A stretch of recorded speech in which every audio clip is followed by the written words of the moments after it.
moment is very much a keeper in form, Mark Bosnich. When you save one and then two high-quality, or come up with two high-quality saves, I mean, how tall are you feeling as a goalkeeper?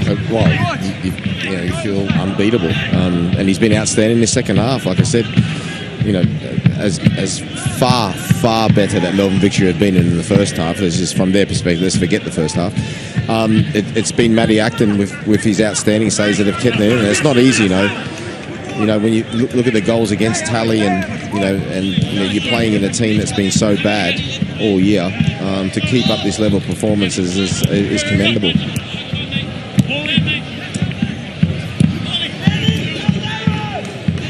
Sat on the bench for Brisbane Roar, actually. Matt Acton in their 2014 grand final success. It's something Andrew Redmayne at the other end has done for Brisbane, sat on a bench for a grand final win.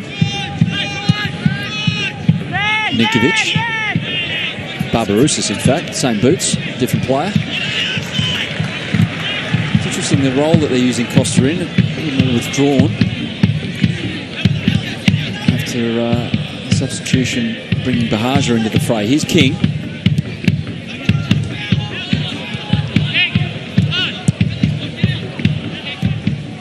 Bratton and Ninkovic.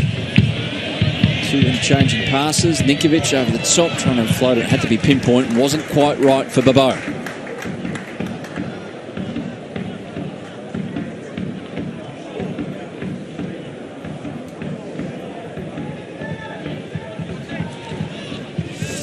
Now, the upcoming fixtures, we've got football every day coming up. Tomorrow, Central Coast Brisbane. Thursday, Melbourne City Newcastle. Friday, Adelaide Western United. Now, look at the right of your screen. That was meant to be Friday night, but because Perth Glory, Macarthur, if they played it on Friday, couldn't have a crowd. If they played it on Friday, the restrictions as such lift on Saturday. Perth Glory have shifted that one. It's not an ideal time, but it's at 1 p.m. Perth time, 3 p.m. So it starts a big triple header on Saturday on Fox Sports, culminating in the derby. Here's Cam Sober, meantime, for Victory. Cut back to no one, apart from Ryan McGowan. So that one comes to waste for Victory. Can't afford to keep doing that because they're going to run out of time, run out of steam. Ben Falami looks like he's on the verge of running out of steam. He's done a fair bit of running, the young man.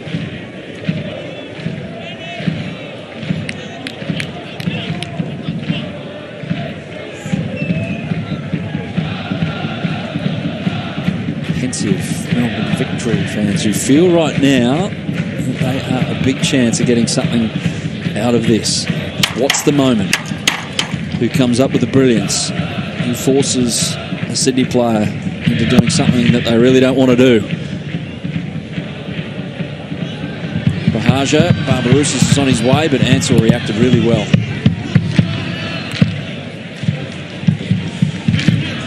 It's a lot better setup, a lot better cohesive defensive display from Melbourne Victory than, say, a couple of weeks ago. Put it that way, Robbie.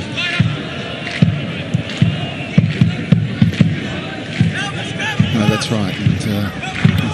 Tense. The game's tense. You can feel it. Sydney, Boz is right. Matty Acton, a couple of unbelievable saves to keep Victory in it. And while it's 1-0, Steve Keane will, I think, and Boz has said it in the pre-game, while it's 0-0 or even 1-0 down, they're still in it. Grant.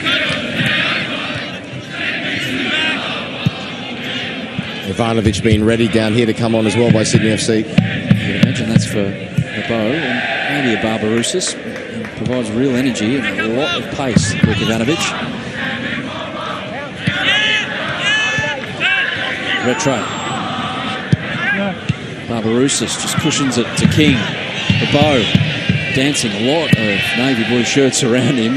Norton tried to clear, just went to Grant.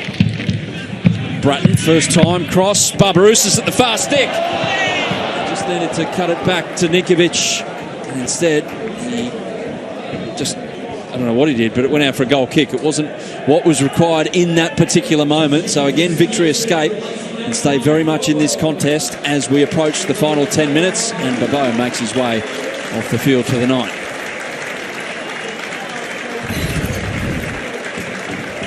Here's his goal. He's 49th in the A-League. He's 7th of the season.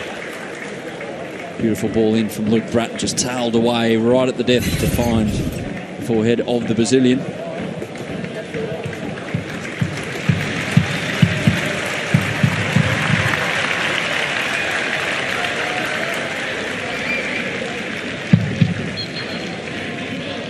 He's done well since he's rejoined Robbie Bobo, getting up to speed pretty quickly, a lot quicker than you'd give him credit for, given the fact that he's right at the end of his career. Yeah, and he's doing what they got him for, scoring goals. And the one watching in isolation, another goal scorer.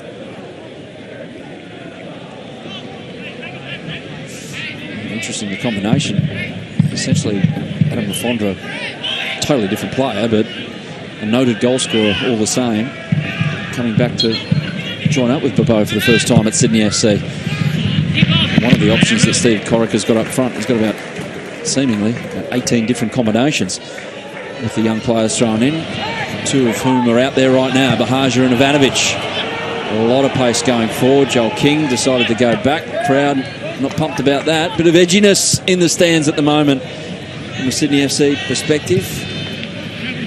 Desperately searching this second goal, which will give a lot of comfort to those all around. Ivanovic.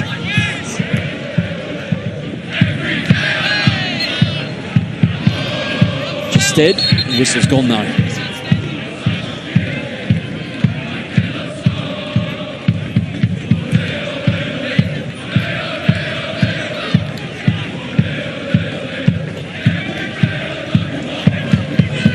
Yeah, fun. Well, like as I said, they're 1-0 up. Oh, Steve Corica's doing that inside right now, though. It is tense.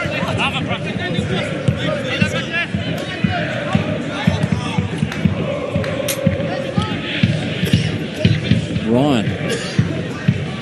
Butterfield. Coming on from midfield. Good cross. Wilkinson again in the right spot. Back to Butterfield. Amy to take his opponent on. Gets the shot off. Didn't quite get it. Wilkinson was in the way. Sydney could break. Barbarousis. And Jay Barnett with a tackle that a rugby league player would be almost proud of on this ground. And Falami does the same. Grabs the shirt. And a place in Daniel Elder's book. And Barnett didn't get one? No, because advantage was played. His was the worst one. Oh, they're both pretty bad. Yeah, right. I think McGowan's asking the same question. Imagine one day someone just comes up with this just leg-cutting tackle. Just like a rugby league perfection tackle just to stop everything. But if you're going to analyse it, of course, it's you don't like to see that, but you can, football, we understand why they do it. But the only thing you can say in their defence is that you'd rather that sliding in, taking them out from the legs. At least if they're pulling the shirt and that kind of thing, it's not going to be an injury. Yeah.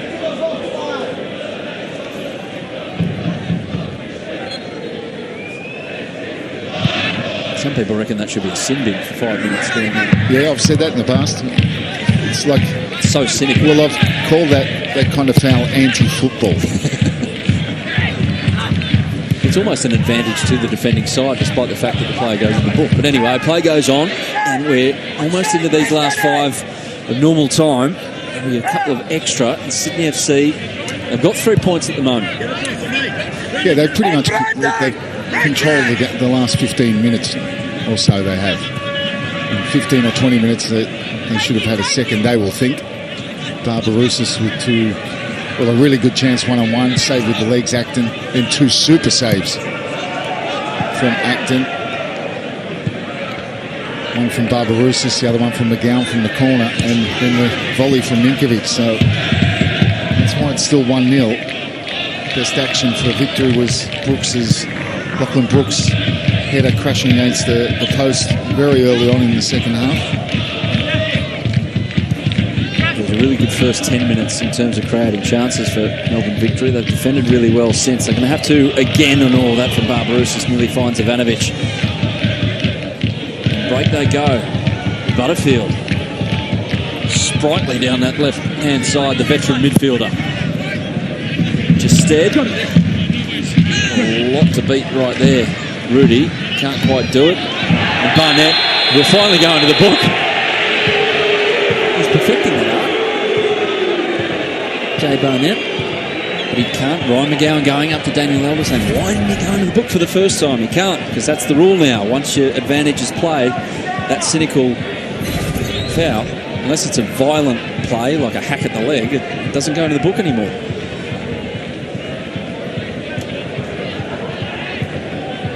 The anti-football challenge, as Robbie Slater describes it.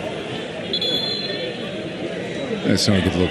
Guess who's going into the book now? Because he's not too happy about the fact that it's only a yellow for Jay Barnett and not his second. Stephen Corica. And be careful, because he wouldn't want to be sitting in the stands for Saturday evening if he picks up another yellow. Corica.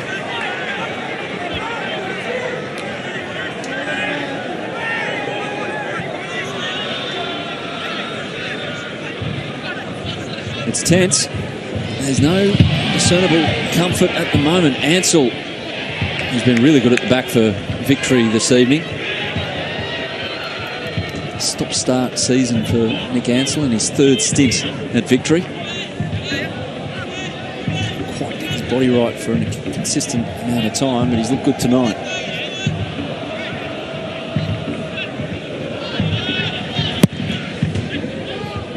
None better for Victory, though, than that man who's kept them in the game, Matt Acton. Butterfield with his left. Just skids along the turf to Redmayne. Not the same as his left-footed thunderbolt he scored against the Western Sydney Wanderers. Another shot on goal. As we've been saying all game, right from the pre-game. 1-0, they're still in it. Yeah, that old one about 2-0 being a dangerous scoreline. 1-0, a little more dangerous at the moment if you're a Sydney FC fan. Here's Ivanovic. Looked to get the hand, but was it in the silhouette? Yes, according to Daniel Elder. It was Ryan over there, but back it'll come for Bratton and Rattray.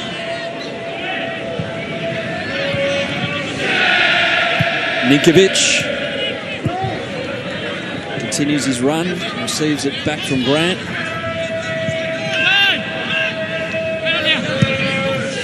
Rattray, that forward run of Grant. Lawton does well. Butterfield does even better to drag it back, but unfortunately his pass is cut out by Bratton. Pressure still on.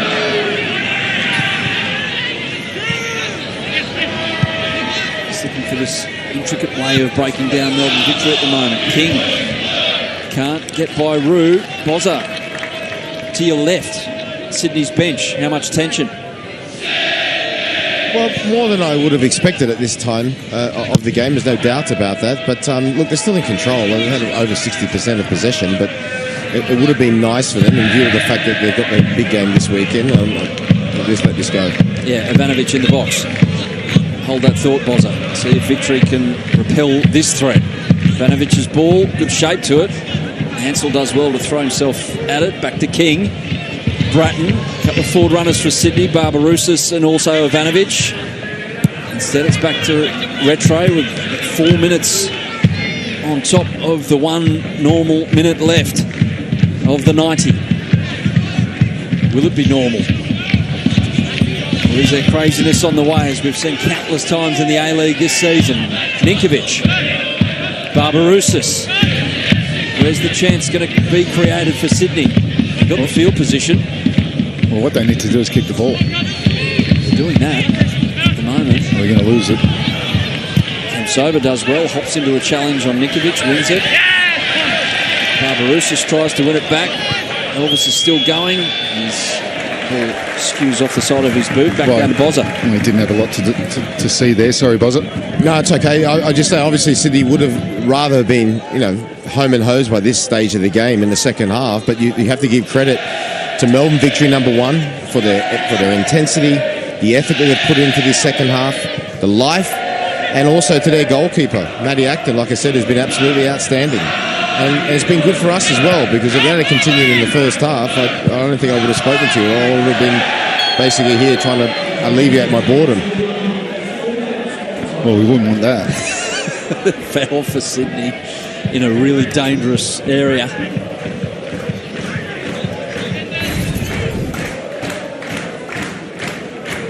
Come on, Wazza. Don't you always say boring people get bored? Nothing boring about this opportunity for Sydney FC. A chance to ice this game as we're almost half a minute into the allotted extra 4. Luke Bratton standing over it.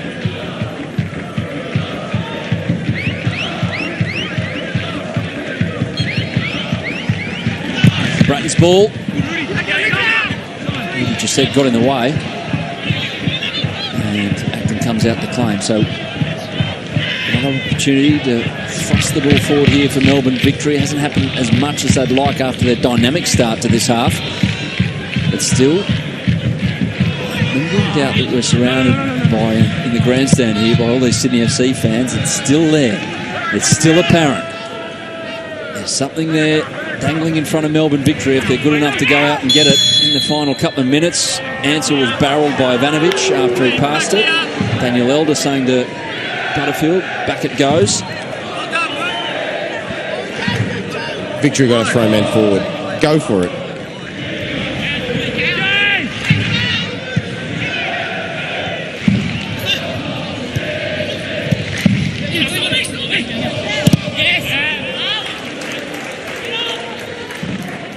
Rue. All the way back to Ansell. Almost halfway through these extra 4. There's more urgency than there has been all night, and that's saying something in Alex Wilkinson's voice about trying to stop the ball coming into this final third. Pressure on the ball for Sydney FC. That's what they're after. Ansell. A lot of space in front of him, and he can drive forward. Good energy from Ivanovic to stop that one, and that one wins it back. Important work from the young striker. King goes straight up to Bahaja. He'll do well to hold this one. Back will come for Victory. No, he couldn't, and that just needed to keep his possession. Victory did well to reclaim that ball. Ansell. Rudy's got his hand up in the air. Kick it to me. It's almost at that stage. Just throw it forward to Rudy and play off the big fella up front. Broxham to feet to Cam Sober, back to Barnett, up to Rue. Where does this chance come from Victory? How do they create it? Sydney FC blocking the wide areas really well. Ryan Grant got Delaney in front of him. Barbarousis helping out. Here's Costa on the ball. Just go forward. It's a bit directional, because the ball's going to come back. We're into this final minute at Cogra. They need to throw it in there, Victory. Have a go. Throw it in there. Throw bodies forward as well. There's no one really around Rudy. Just apart from Lawton to the right of him, just to the right of your screen. Rudy asking for it now from Ansell. That's not going to cut it. And just it's furious. Yeah. And look, you want to play and you want to try and get into good areas, but at this point, that ball should have just gone long and just get bodies forward and take the chance of getting hit on the counter. Yeah, trying to create a masterpiece when Mr. Squiggle will do. Just do it any way you can. Just somehow create a chance. And Victory, they might get one last crack at it here as we go into the dying seconds. Ansell over the top. Barbarousis is there, and that's that. So Victory can't create a meaningful chance to get something out of the game, and Sydney FC's dominance in the Big Blue continues. Another victory, and it set them second on the ladder. A satisfying result. They break their run of draws, Sydney FC, and they look forward to the derby off the back of another win over Melbourne Victory. A relieving win, more than anything, you feel, for the Sky Blues. Victory, perhaps better things to come. The 7-0 in the derby is still fresh in the memories of many. More like that will wipe it